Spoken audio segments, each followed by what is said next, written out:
Hey everyone, welcome back to the channel. So Sky Sports have now revealed their revamped punditry team for the season, following their latest string of sackings. So incoming Roy Keane, Micah Richards and Patrice Evra as lead pundits in the studio.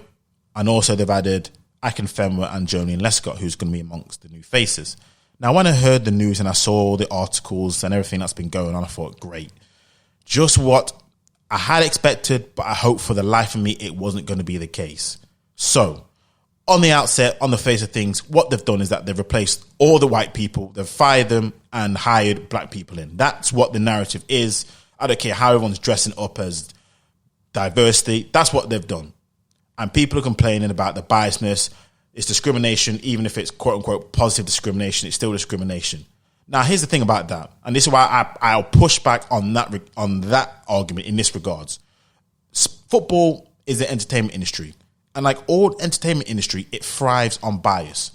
Not so much talent, but a lot regarding brand, name, face, fit. And what kills me the most is when people use that whole bias argument.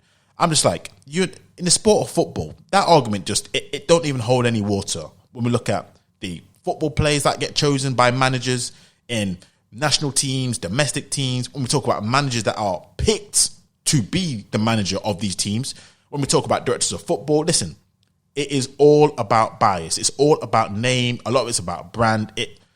Talent does account for it. I'm not going to lie to you. But when we talk about everything else in the sum of its parts, listen, a lot of it's nepotism and bias and who you know and right timing and etc. like that. It's up to that person to try and seize the moment in order for that new talent to emerge and be a hallmark in terms of punditry or an analyst for years to come. Now, with that being said, my main gripe, and this is who I really am upset with, is Sky Sports and how they've handled it. Because what they've now done is they've now hung out to dry pundits who people are calling it like a token appointment, but they aren't token appointments because Micah Richards, Patrice Evra, and even Jolene Lescott, they've been around the scene in terms of being a pundit and analysis for Sky Sports. They're not unknown quantities. So it's not as if there's some sort of token representation. They've been there. They've had their opinion. People have kind of got a sense as to what they're going to be like. So people already know who they are. So what I don't understand is two things. The way how Sky Sports handled the sackings of the previous team, they handled it completely badly. They didn't tell them exactly why they were fired, or at least give them a suitable explanation, because as we know, a massive hoo-ha-ha came out regarding Ian Wright was clapping back at people who were moaning at the sacking. And again, it was, I don't know how people knew this because this wasn't on my news, but it was already kind of unveiled that it was going to probably replace Jeff Sterling, the presenter, with Alex Scott, and also bring in probably Sol Campbell, Micah Richards. So this is already kind of mooted. And again, I didn't know this, but the fact of the matter is Sky Sports should have handled this so much better.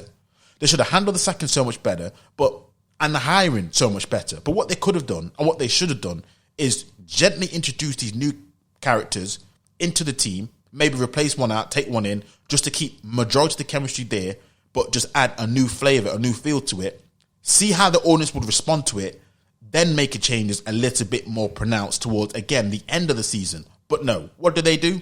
They completely tear up the whole rule book, put another one together, and guess what? Guess what's happened? You're going to have this divisiveness. So instead of actually doing what you assume would be the response, which I don't know who makes the decisions and who is almost like their test numbers to say, okay, what do you think the public how do you think they would receive or respond to it?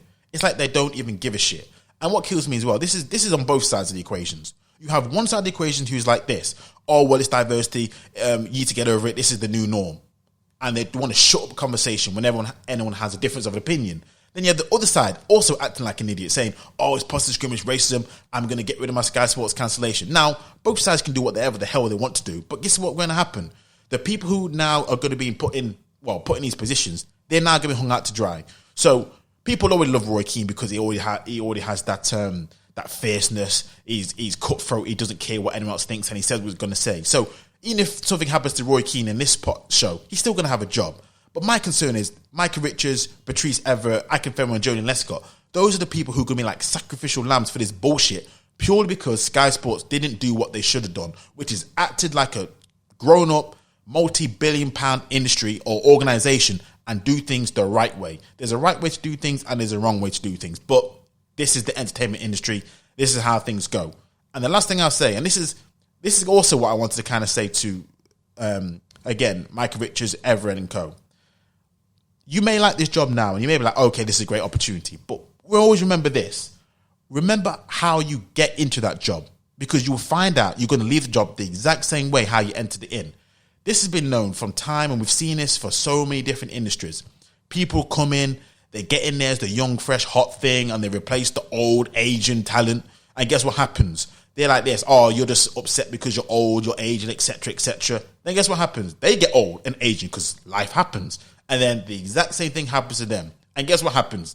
They're that new old person complaining about being replaced by the young person. So what am I saying? Just be careful. Sometimes it's like this. There's a way of doing it and there's a way of not to do it. Now, that's not your fault. Don't get me wrong. But my days, this could have been handled so much better. Could have come out so much better. But guess what? We are where we are. Let me know your thoughts. Until next time.